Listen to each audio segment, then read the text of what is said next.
everyone, I'm coming to you with another video today in a much more casual outfit than the last video I made because I'm filming these on the same day, and in the last one I was dressed up because right after I filmed that video I was going out to lunch with my best friend.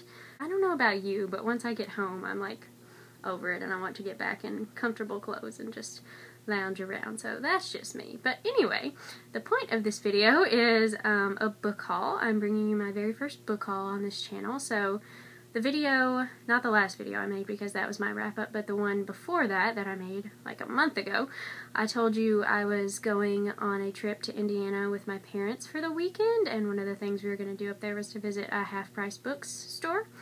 And I had a bunch of things to donate, which I showed you in that video, which was an unhaul. So, and then I got a little bit of money from that. So, of course, I used that money to buy more books because, I mean, why wouldn't I?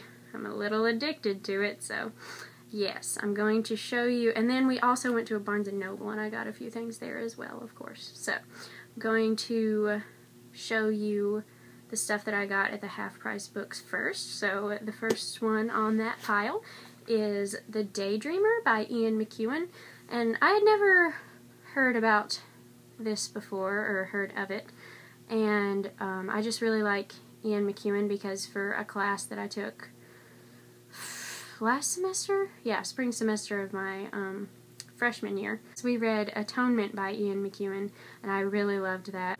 Thought I'd pick up something else by Ian McEwan, and this is a collection of short stories, I believe. I think it's short stories about a little boy named Peter. It says it's an enchanting work of fiction that appeals equally to adults and children. So that's nice, and I think this will be really good. I love Ian McEwan's writing, so I'm glad to give something else of his a try. And the next thing I have is A Moveable Feast by Ernest Hemingway, this vintage classics edition, which is shiny, which they're usually not this shiny. I was kind of surprised, but it's fine. So this one I've heard Leslie from Words of a Reader talk about multiple times. It's one of her favorite books, and I've never read any. I think this was the first Hemingway she ever read, and I'm not sure if she's read any more since then. I think she might have read one, but this was the first she read, so I thought I'd give this a shot because it's a nonfiction account of the years that he spent in Paris with the, the lost generation, like F. Scott Fitzgerald and people like that. So yeah, this should be really interesting. I'm looking forward to this.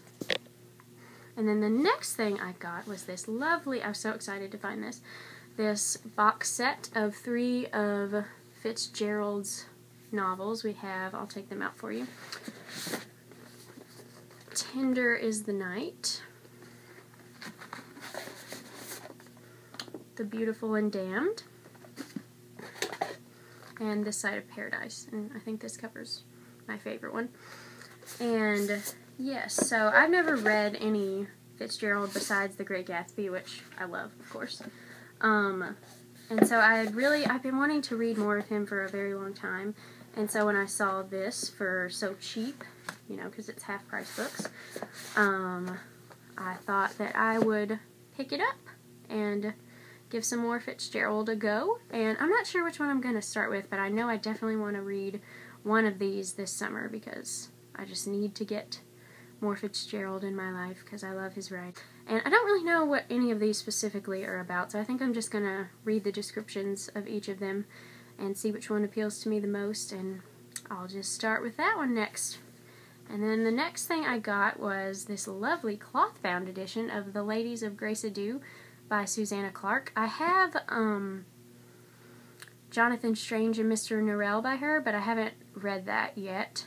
But this is very intriguing to me. It's a bunch of short stories, I believe, in the magical realism type genre, so I'm very interested in that. And this, I've had my eye on this before, but I never knew that it came in this nice cloth-bound version, which I saw it there and I was surprised, and I mean, it's gorgeous.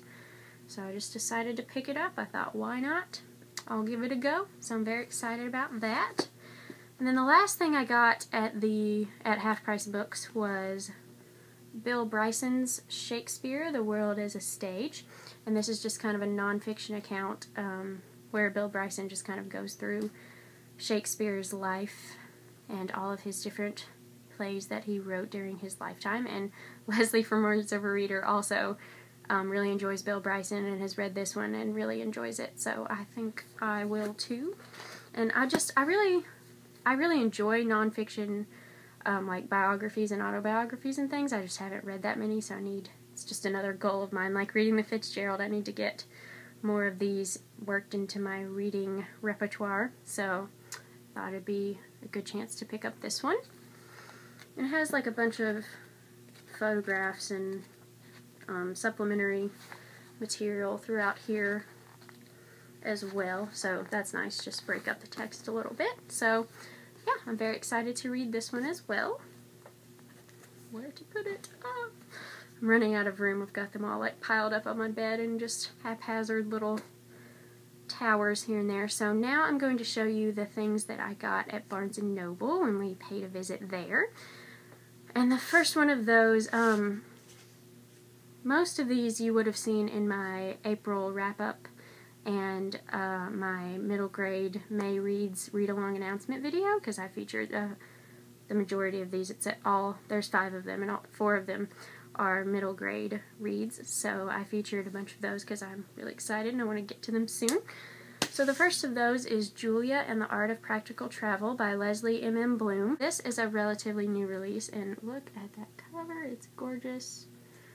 I love the spine too, it's very stripy, and that blue color, oh, is lovely. It's like my favorite shade of blue. And this is a middle grade novel, like I said, about Julia here, who I believe her mom goes missing, and she embarks on a road trip with her aunt to try and find her and, uncover some family secrets along the way and stuff like that.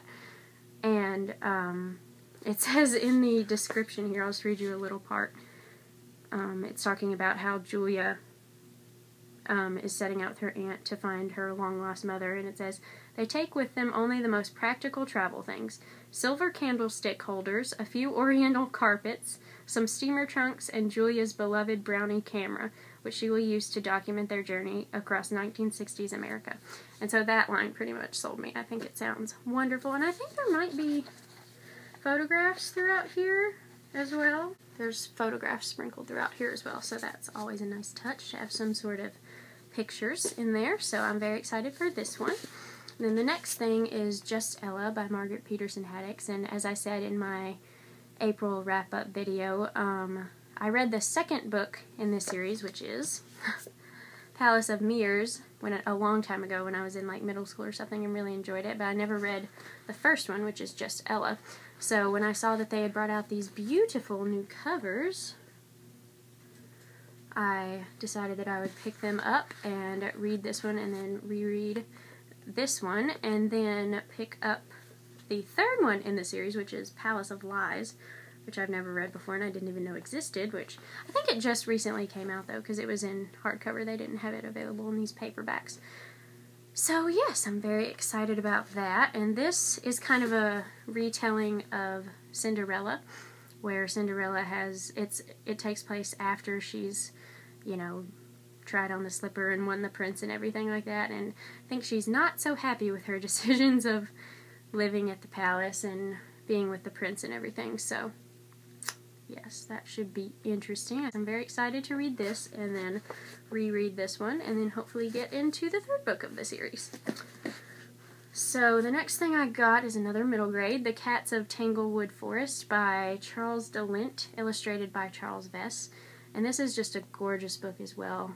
I love, I've never read anything by Charles DeLint or read any books that were illustrated by Charles Vess, but he illustrated Stardust. There's this beautiful edition of Stardust that he illustrated, Stardust by Neil Gaiman, and so ever since I found out about that, I did a little bit more research on him, and I love his art style. It's beautiful, and it's illustrated all throughout in full color. It's just absolutely gorgeous. Some of them are like half pictures or just like little things like this. So yeah, it's just really gorgeous. I'm really excited to get into this, and this is about Lillian Kindred, which, how cool of a name is that, who spends her days exploring Tanglewood Forest, and then and it's a magical forest that is believed to be full of fairies. And then one day, I believe the fairies turn her into a kitten, and she has to, you know, discover the secrets of the forest and find out how to get back to her original form and life and everything. So I'm very excited to read this one as well. And then the last thing that I have to show you for this video that I got at Barnes & Noble is this beautiful edition of The Picture of Dorian Gray by Oscar Wilde. I don't know if you can tell the intricate, the little swirls and details on here, and the foiling is just gorgeous. That spine is lovely. It's got a quote on the back, and then the pages are green, which I just think is a great touch. And I've been wanting to read this forever. Oscar Wilde is an author that I haven't read much of. I've read a few of his fairy tales. I still haven't finished that collection of fairy tales. I've been really slacking. I know I'm going to finish it very soon. I read another one last night, actually, The Nightingale and the Rose, and it was my favorite one so far. It moved me to tears. It was beautiful. But so yes, I've been wanting to read this for a really long time, and I know I've mentioned Leslie from Words of a Reader so many times in this video, but I'm going to do it again because I love her. This is one of her favorite, if not her favorite, novel of all time, so I'm really looking forward to reading this for myself. And this, of course, is one of the Barnes & Noble leatherbound. It's kind of a newer type of edition that they're doing, because usually they're leatherbound, like I said, or faux leatherbound, and they're hard, but this one is like the flexi material. Oh, and papers, I'll show you those too. Those are really pretty. But yeah, it's like the flexi material, like the Word Cloud classics are, if you've seen those. They're that nice flexible material, and they have a few other books. They don't have all their original hardcover editions in these new editions yet, but I'm assuming that they're transitioning them over because they have a few others besides this one in that edition. I think they have Pride and Prejudice, Dracula, and Alice in Wonderland, maybe. I think that's all of them in this one. So yeah, I thought that was an interesting development in the Barnes & Noble leatherbound edition saga. So yeah, that's this one, and I'm very excited to read it as well. Alright everyone, that is part 1 of this massive book haul I've got coming to you. Part 2 will be just some books that I've ordered from Amazon and Book Outlet recently.